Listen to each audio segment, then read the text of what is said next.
Sa pagsikat ng araw, isang munting robot ang dahan-daang gumulong sa lupa ng isang hardin.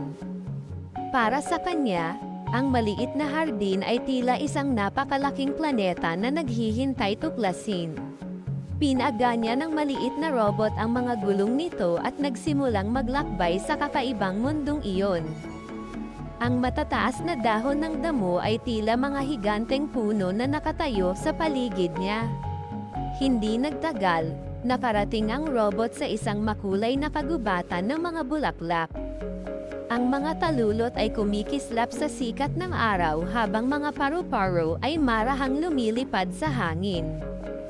Sa ibabaw ng isang malapad na dahon, nakita ng robot ang isang kumikislap na patak ng hamog.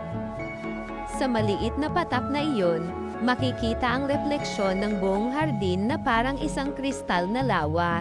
Sa di kalayuan, mga hanay ng masisipag na langgam ang nagmamarcha sa lupa na parang isang abalang kalsada. Huminto ang mausisang robot at tahimik na pinanood ang maliliit na manlalakbay. Nagpatuloy ang robot sa paglalakbay hanggang makarating sa lugar ng matataas na kabute. Ang malalapad nitong ulo ay tila mga bundok na nakatayo sa kakaibang lupain. Sa unahan ng robot, may isang mahabang dahon na nakahiga sa ibabaw ng maliit na batis. Maingat na tumawid ang munting manlalakbay sa dahon na parang tulay. Biglang may isang makinang nasalagubang na gumapang sa tabi ng robot. Ang makintab nitong baluti ay kumikislap sa liwanag habang dahan-dahan itong gumagalaw sa damuhan.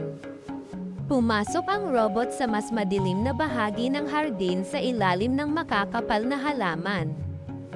Mahahabang anino ang bumalat sa lupa habang ang paligid ay naging tahimik. Sa malapit, may isang maselang sapot ng gagamba na nakasabit sa pagitan ng dalawang tangkay. Ang mga patak ng hamog dito ay kumikislap na parang maliliit na diamante.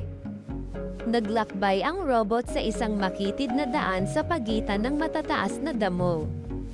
Ang hangin ay marahang nagtutulak sa mga dahon na tila gumagalaw na pader.